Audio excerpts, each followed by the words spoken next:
we losers ready for the action? Ready Dude, to I'm always send it. ready. Welcome to Practical Shooting After Dark. My name's Ben. We are here to talk about shooting. You guys know the deal. Everybody comes here with a topic, something to talk about. On deck tonight, Mr. Kim, Hello. Mr. Park, Hello.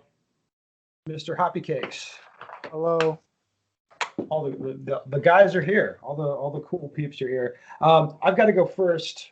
I have a thing to talk about that's kind of it's a business thing, I guess, but it's whatever. Anyway, as you guys know, Black Friday is a big time for shopping, especially the holiday shopping season. Well, I'm going to give you the rundown on the Ben Stoker Pro Shop deals that are coming down. So I think the deals are going to be live. You'll hear this on Thanksgiving. Friday, the deals will be up. Saturday, Sunday, Monday, the deals are going to be up. So you have a few days to go order if you're interested. And some of them are pretty good. So let me run down the deal. You guys tell me what you're interested in here.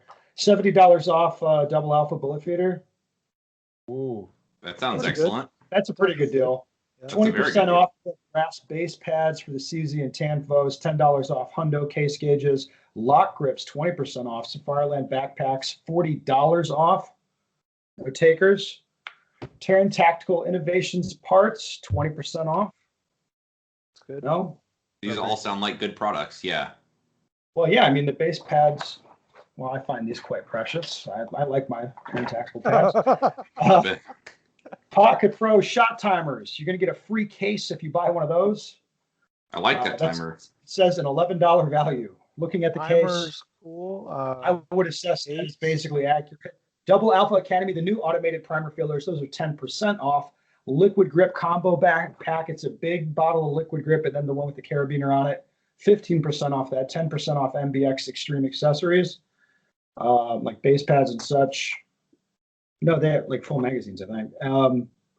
Pro Grip Enhancer, 15% off, and 20% off Henning Group accessories. That's a pretty wide variety of parts, talking about grips, base pads, that sort of stuff. So a pretty good set of deals ready to go for you Black Friday through Cyber Monday at the Pro Shop. No? Oh, shit, I forgot the headline. You get a microfiber lens cleaning cloth with every purchase while supplies last. I don't know how many of those they got, so I'm going to fire off a quick message here to Pro Shop Tim. It's probably more than like 5 though. Oh yeah, I should describe it, shouldn't I? It's pretty cool looking. So it's an orange like microfiber towel. It's logoed, and then it's the one that you push inside of the bag. It's a self-containing one, and then with the hook on it. So Like a $10 value, right? I would be happy to have such a thing, and they're going to be handing them out. I'll find out how many. And probably.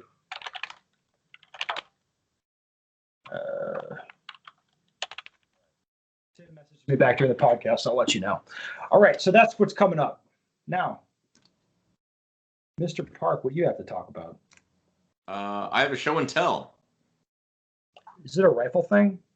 No, it's not a rifle thing. I don't know. I've been shooting rifle. A shotgun thing? It's a cool handgun thing. So, looks pretty familiar to me. I think I have some very similar. well, I possibly shot yours and like it enough that I just bought one. So, what I am holding is a Glock 34 Gen 5 with an SRO. What else? Henning base pads because Henning's awesome. But so I suppose the gun's not really super interesting. The trigger is not super crazy light. I don't know, like if you can tell, like there's plenty of spring there. It's like 4 pounds. So it's like there's nothing too crazy. I suppose maybe one thing interesting. My friend Jared, after he mounted my red dot for me, put witness marks. A couple of my homeboys do that. So you can tell if the screws shift. So maybe that's interesting. But otherwise, the gun's not really that interesting. But I think more than the gun, actually, what I hope to accomplish with it is worth talking about. So, a lot of people buy like a different gun, this red dot, because, man, I can shoot faster because I have a red dot. And it's like, well, everybody else shooting that division is going to have a red dot and high-capacity magazines too. So I don't really have any illusions that maybe it'll necessarily make me better at shooting a different gun. If anything, switching from a metal gun, I'm very, very comfortable shooting. You know, and I can run self-conscious or subconsciously to a gun that's polymer and it's double action and it's or striker fired, whatever.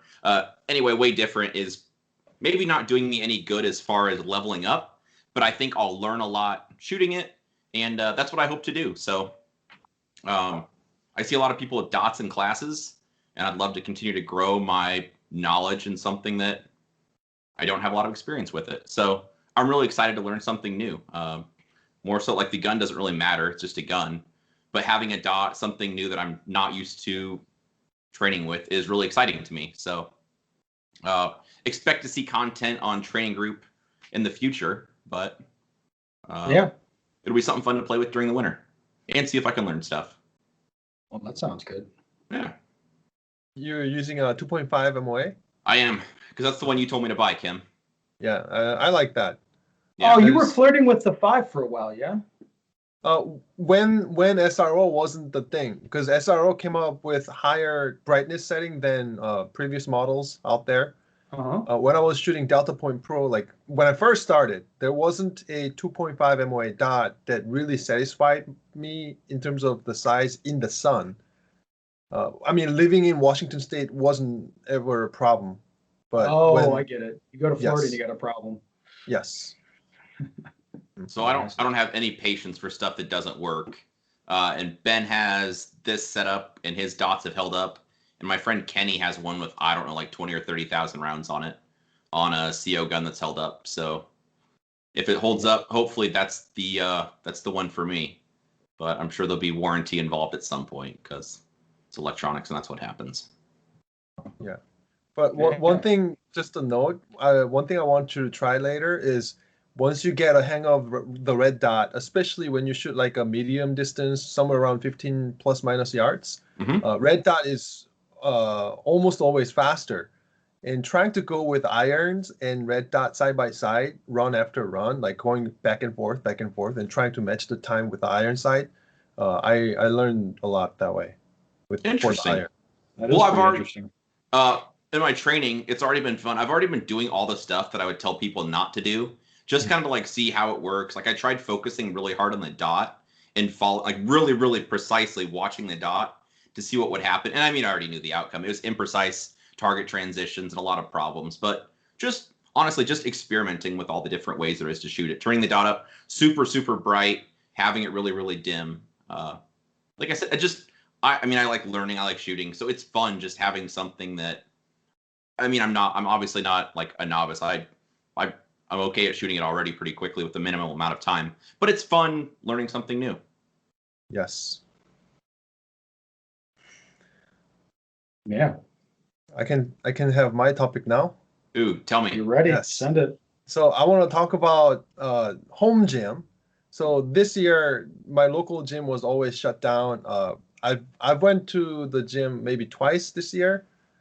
So I kind of quit working out this year just to make myself take a break off this year. But then now off season started. Off season is where I usually get back on working out because in the hot season I want to train more in shooting. So since the gym's closed, I started working on getting my home gym set up. It's not like I have bench press or like treadmill, anything like that. I didn't spend any money close to those equipments. So what I started buying is really cheap equipments that are effective. So I wanted to show you a couple of things. So very first thing, this is actually recommended by my physical trainer. Hold on, We're let not me guess working before you together show it. anymore. I want What to was guess that? before you show it. Yes. Shake weight. No. Dang it. Something. It'll be a band. Is it a band?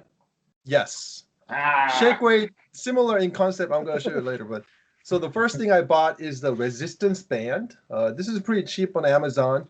So you can do a lot of the mobility workout. But one thing I do a lot is I actually make a knot and I close the door on it. So it's fixed on the door. So then I can do a lot more exercises that you require to have like a wired machine kind of thing. So I do a lot of back workout like that and mobility workout. And then I use training mask. Of course, this is not effective to COVID, I think, but this really bumps up my heart rate when I do cardio. So the thing is, I hate cardio. Like if like I have a lot of debate with my wife. I tell her the more time I spend on the treadmill, I'll live longer, but I'm wasting my time on the treadmill, so it's useless longevity. So one thing I do is the HIIT, high High intensity interval intensity. Yeah, there training. you go. All right. Yes, and using the mask just burns me out really quick. So it's just shortening the time I suffer, if I say. But Yeah. Oh, I take it even further, man. I just hold my breath while I'm exercising. You Oof. burn out fast. You'd be surprised. yeah, so this is something I integrated. Hey, And 15 seconds, I'm done. Yeah. so about the Bet you shake hear that all the weight, time. it's not really a shake weight, but similar in concept. It's actually quite heavy, so I'm not gonna lift up, but it's called Aqua Bag. From Amazon, you can just type Aqua Bag, and there's multiple different sizes of this bag. You pour water in. The heavier ones are like 80 pounds if you fill up with water. But if you like a 3/4 full, not completely full, then there's water wobbling around left to right whenever you're doing a workout. So it actually really makes you focus on the stability. You don't want to have, like, for example, I do a lot of deadlifts and squats with it. When I'm moving up and down, if my body is swaying one side a little bit, the weight's gonna go over there. So it's really focusing me to squeeze the core really well and like move up and down. That kind of stuff is all under $100, like $20, $50, something like that. So that's something that I want to recommend people to, like. I mean, if you have millions of dollars, yeah, go get whatever you want. But people who wants to stay a little bit budget friendly, yeah, go try with them. And one thing I tried once that I don't think I'm gonna do it again. This was inspired by other shooters. Over this time, I saw in social media a lot of the shooters do like weight and gun at the same time. So they would do like push-ups and lift some weight, and then they would pick up the gun off the table and then like aim a couple times, kind of thing. Go multiple prone situation, kind of thing, to make it more physical. There's something is an idea, but me personally, I tried once and immediately quit because of the injury factor. Was a little bit worried, so I'm just separating workout and shooting training. But if there's something people are interested, be careful not to injure yourself. I agree. And Kim, I'm also not a fan of cardio, but if you've ever watched Zombieland, I think it's like rule number 2 maybe or something. So Yeah. it is quite important in case there's, a zombie outbreak. Yes. In the documentary film Zombieland. Yeah, that is a documentary actually. Yeah. No Does that doubt. take place in 2021 or 2020? Because I'm just trying to know. I how think long the got zombies had COVID-23 probably, so probably. I got a couple years. So the number of baby. microfiber towels that we have coming, it's not towels, microfiber cloths. It's enough for, man. If you order the weekend, you should be good. I don't want to promise everybody one, but the number I'm looking at, I mean, it's hundreds, but I don't know that it'll make it on Monday. I don't want to promise anybody anything. That's still pretty generous. You're ordering early. Hundreds is good. It'll like Friday, Saturday, you're good for sure. Sunday, you're probably good. If Monday gets heavy, maybe not. But Tim says it's going to last all 4 days, but I don't want to promise that. Well, it's like you wait in line at Best Buy because they have limited supplies of a PS5, and you get there and you're like number 3 in line, and they're like, nope, sorry, it was only the first 2 people. You are SOL. So that will not be the case here, is what you're saying. Like, you're good to go. Yeah, sure. Yeah. All right. Sorry, Mr. Kim. Yes. Last thing. So 50 cal ammo can, fill up with ammo, and then do farmer's carry or deadlifts with it. It's a very good idea. That's another 9 way. mil ammo or 45 ammo? I actually have steel case AK ammo in it, filled up. That still sounds pretty heavy. Yes. I mean, those things are horrifying. If you carry 2 of them that are chock full of like 9. I've done it before. It wasn't very fun. Oh yeah, I've had those. You've lifted mine. You don't They're like way that. too heavy. Yes, Shut I up, have. They're I have moved all of dangerously yours, heavy. Ben. You got to wear gloves for it though. Yeah. Otherwise, you're Speak gonna for callus it. I can do it. All right, Mr. Mhm. Matt. Oh, it's my turn.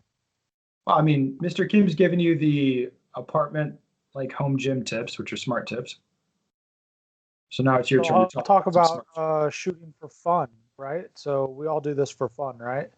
Yes. Yeah. So taking it to another level, like no expectations, and then just going out on the range and shooting guns that you basically are not competition guns by any means.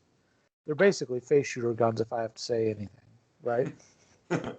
Yes. So went and shot with Joel and Jared this past weekend on Sunday. We went out and shot our carbines and our PCCs. Well, PCPs, right? Yeah. Pistol PCP. caliber pistol, Yeah, they have a, PCPs. they I have think that's just a pistol. whatever you want to call it. That's Yeah. true. Pistols and carbines. Yeah, we shot our pistols and carbines and rifle caliber pistols also. Yeah.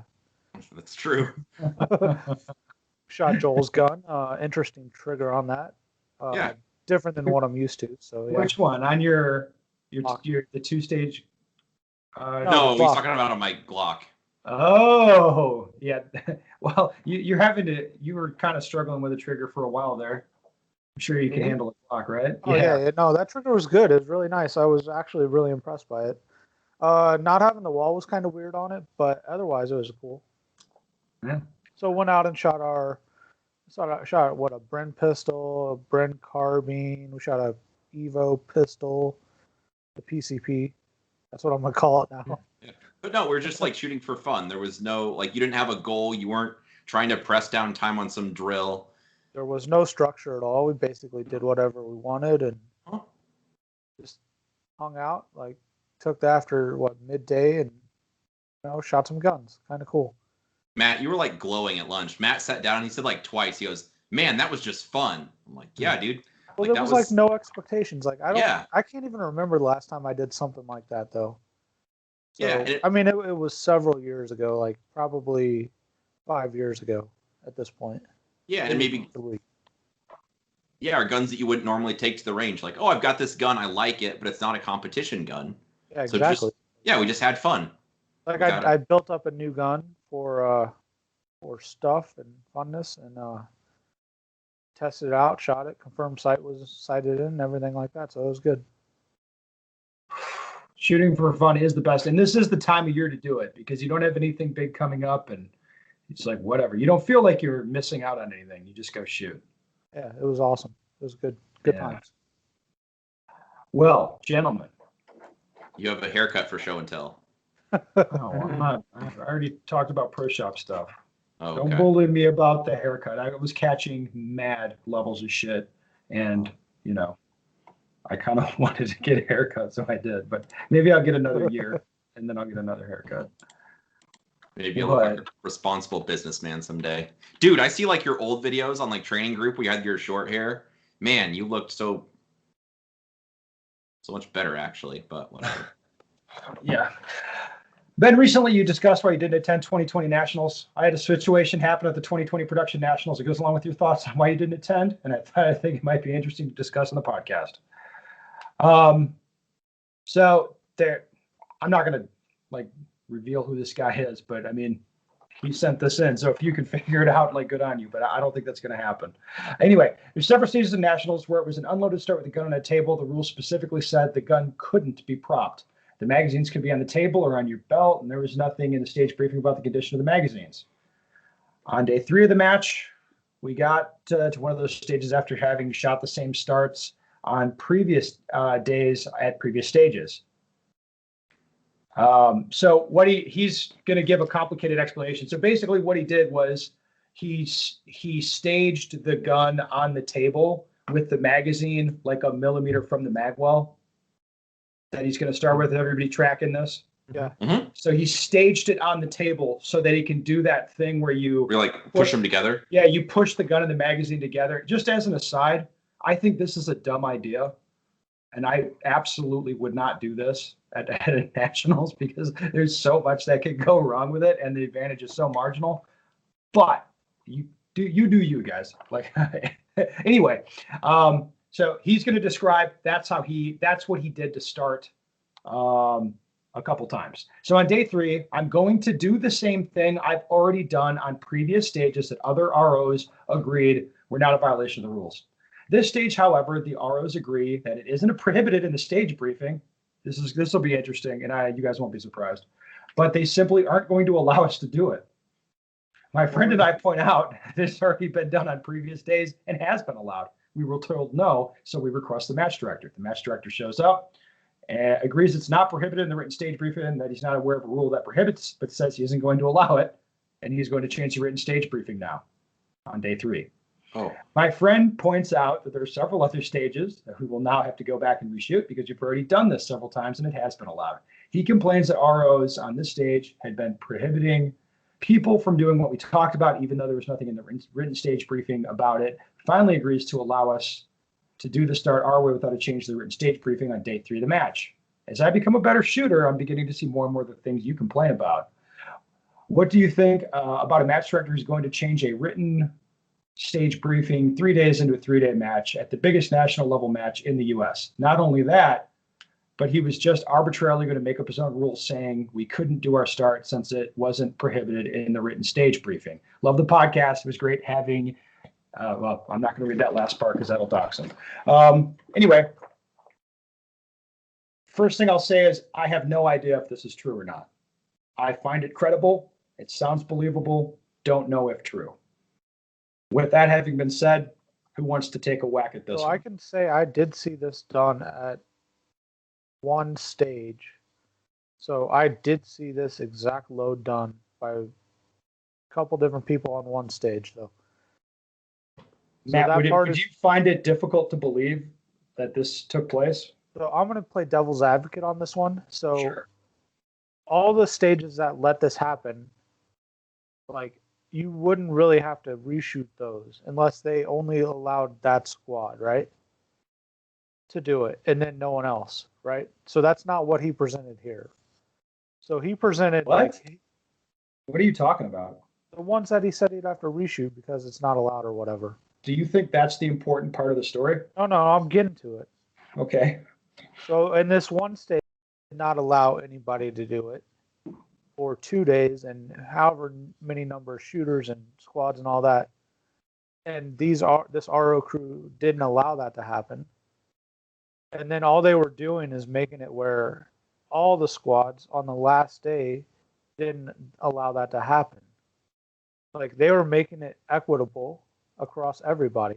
I'm playing devil's advocate here. What? That's what they were saying. Did you say on day 3 they changed the rules to make it equitable and that was a good idea? No. I'm not saying they changed any rules. They just changed what the written stage briefing had to where that person would have to do the same thing as everybody else. Okay. Playing So devil's what? advocate on this. So keep going. What is that? I mean, Get me to the end of that's the logic behind it. That Okay, the match so- director was. So talking. keep going. I'm just saying that's it. Is that's the end of the train? Yeah. All right. Well, now I'm going to flip this around and advocate for the right thing. This is sloppy as fuck. This should not be a discussion at nationals. Obviously, these ROs don't know what they're doing. They don't understand the rules. The match director doesn't understand the rules either.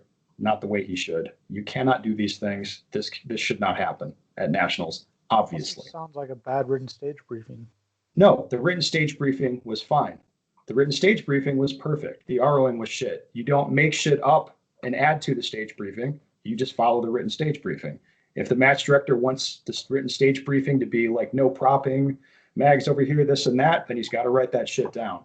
The match director failed to recognize, and again, if this is true and if the conversation was with the match director, because a lot of times people conflate RM and MD, like, and there's multiple RMs. I don't know if this even happened, but you can't, you don't want to change stage briefings without a really good reason. And this doesn't sound like a very good reason to me.